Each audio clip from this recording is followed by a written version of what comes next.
87% of the planet hate what they do. Look in the mirror. Most of you, don't like what they see. Not just because you're too fat, you're too skinny, you're bald, you're gray, whatever. It's because you know what you could have been. That's his one kid. He's 28 years old. $125 million. What were you fucking doing at 28 years old? I've only got 3 regrets in my life. 3. 1, I'm a combat-trained Army officer who never saw combat. That's just the way it was during the Vietnam War. 2, I yelled at my mother the day before she died. I said, Mom, you're not sick. God damn it, you're not going to fucking die. The next morning, she's dead. And 3, I didn't set my goals high enough. Not because I missed my son's soccer ball. Not because I missed my daughter's prom. That's all rubbish. That's not what you say when you're about to die. And you whisper in your wife's ear or your son's ear or whoever's going to give the eulogy, I regret the things I didn't do. I coulda, I woulda, I shoulda. I will do whatever it takes. And when I say I'll do whatever it takes, I fucking mean it. I know how to get you to the top of the podium at the Olympics. Not for a bronze medal, not for a silver, but for a fucking gold. If we're not going for gold, don't waste my time. Show me your friends and I'll show you your future. But Bill Gates doesn't hang. Steve Jobs, who I knew, didn't chill. Warren Buffett doesn't hang. Elon Musk doesn't hang. Would you want your children to be like your 2 best buddies or 2 best gal friends, whatever you call it? Would you? Probably not. Would you even want your children to be like you? Probably not. So why is there so little being done about it?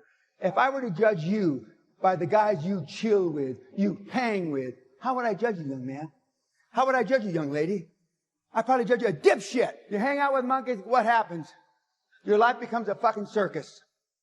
Now, with the greatest respect, kids,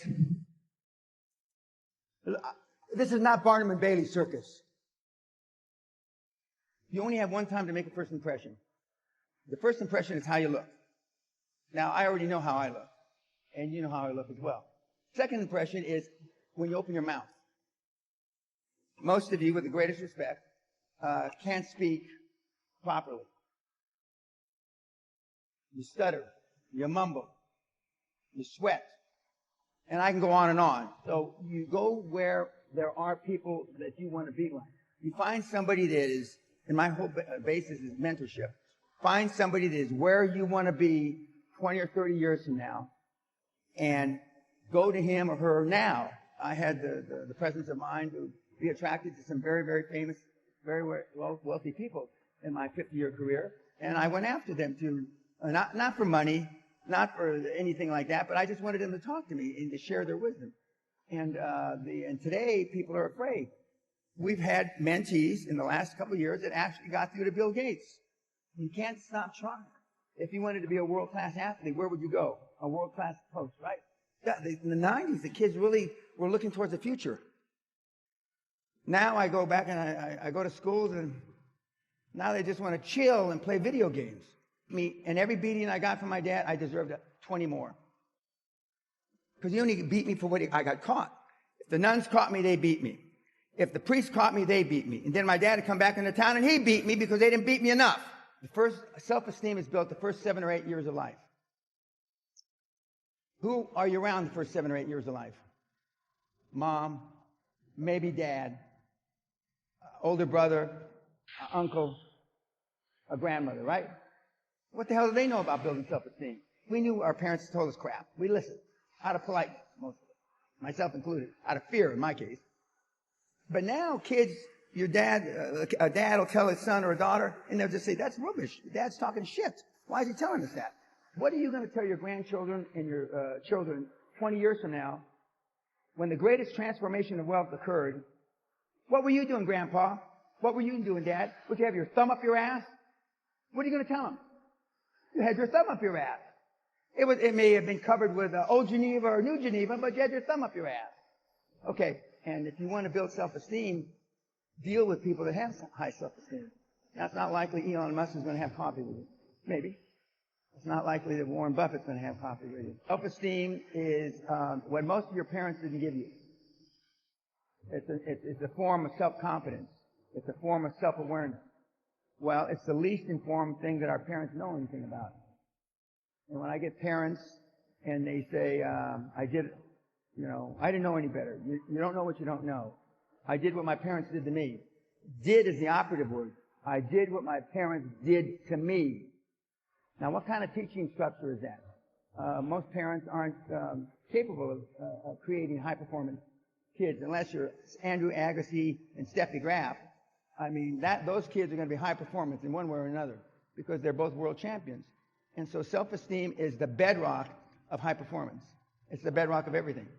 And it's the least thing that is taught in schools. So what can you do to build self-confidence and self-esteem? Why do you think you're going to have it? Why? Because you deserve it? I don't think so. You deserve what you get in life by working hard. When our kids got out of, and they went to great schools, when they got out of school, I said, I am hard. Olympic athletes say, you're as hard as my Olympic coach was when I won 2 gold medals. That's the kind of person you want in your life. Not somebody that agrees with you. Not somebody that says, it's all right, you can try again. You're only 26. You've got the rest of your life. That's crap. Now look at all these people in their 30s, 40s. Somebody told them that bullshit 25 years ago. Now look at them. Just look around the goddamn table you're sitting with.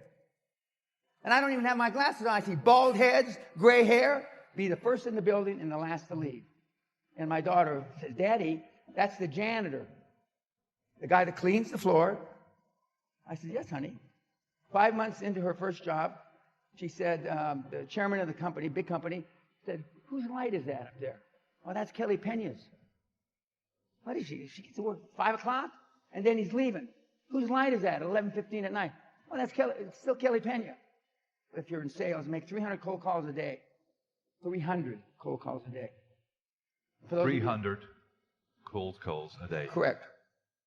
Will it still work Oh, nowadays? absolutely. Yeah? We got kids doing There it was right a now. question. We've even got some lazy Dutch kids doing it right now.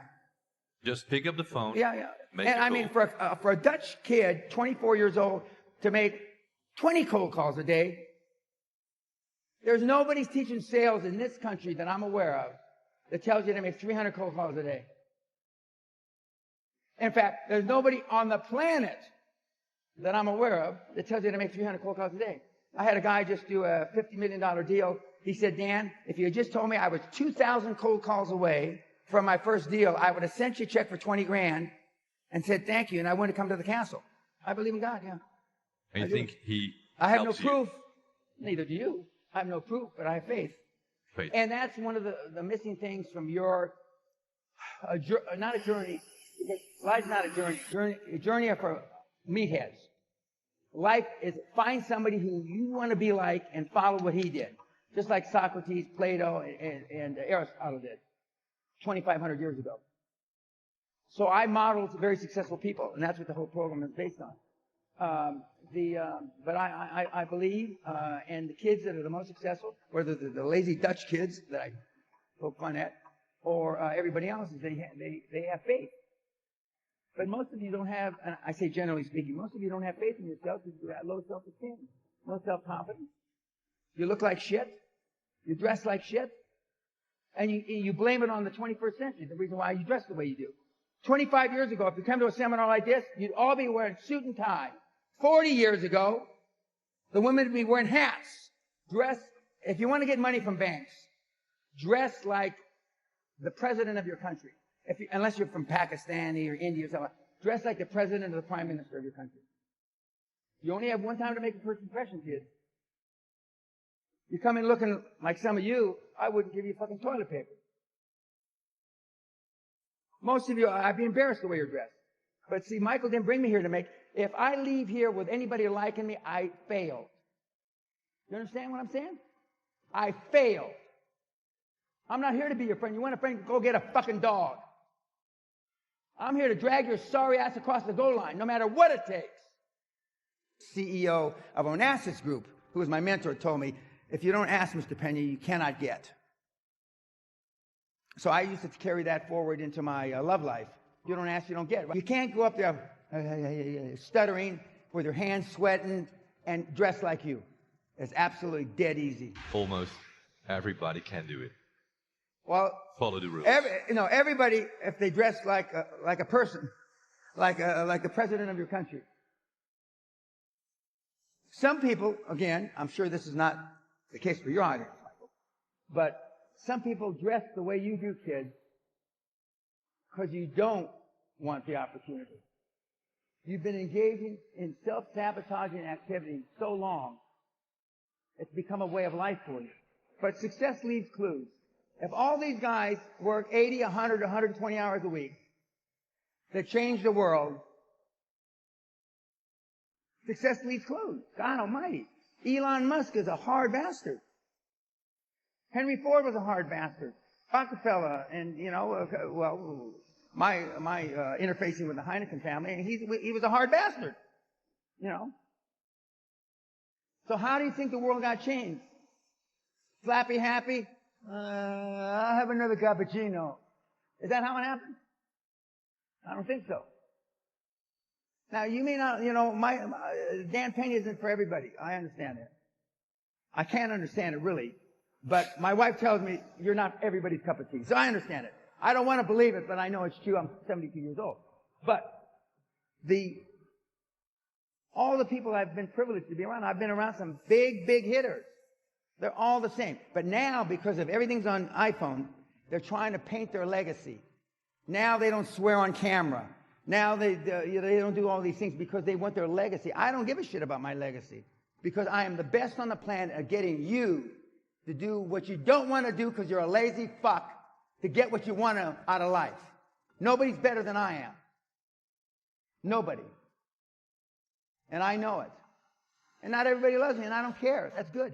Again, if I leave here with anybody liking me, I failed. I failed. You have another mission. Yeah, I'm on a mission. I'm obsessed. If you can't tell obsession, who did I study speech giving when I was learning to be a world-class speaker? Hitler, Churchill, Kennedy, Stalin, Franklin Delano Roosevelt. Those are the movies that I watched. Being a high-performance person doesn't mean you're a good guy. And bad things happen to good people every single day.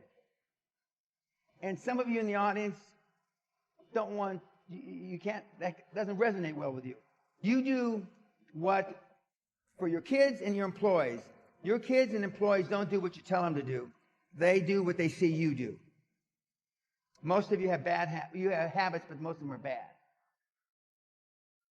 So we have to change that. And some of you have aspirations to have your children get good grades, right? A's. They have A's, right? Yeah. Yeah, you weren't an A student. How do you think that resonates with your kids? I've never seen a high-performance person that was part-time. I'm going to say that again for you lazy Dutchmen and Dutch ladies. I've never seen a high-performance person that was part-time.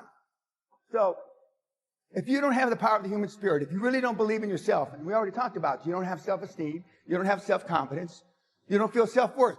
We're going to explain exactly why you don't have those things. But I'll give you a hint.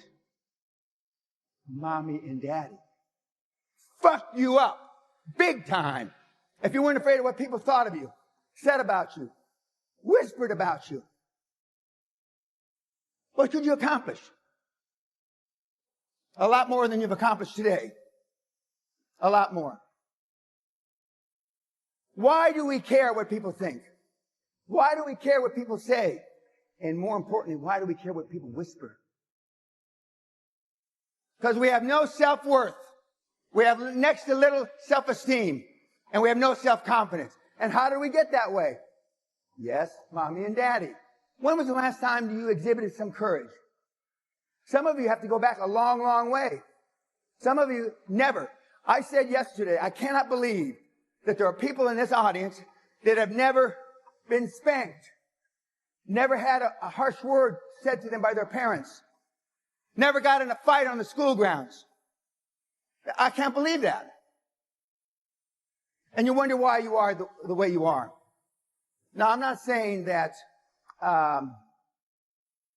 being a high-performance person is beating the shit out of everybody, but it doesn't hurt.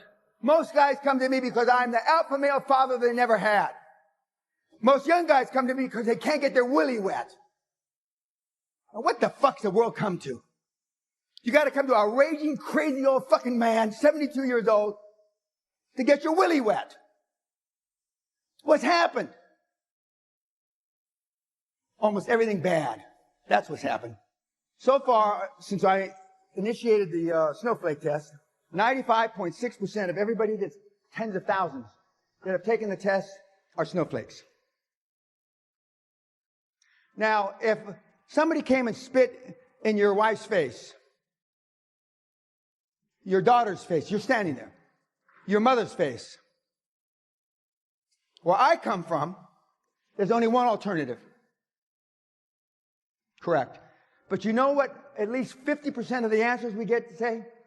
Well, I try to ascertain if he was having a bad day, or I try to ascertain where he's coming from in life. Maybe he came from the body or the ghetto. Are you fucking crazy? The guy just fucking spit in your mother's face, you stupid morons. There's only one fucking alternative. You beat him down through the pavement, or die trying.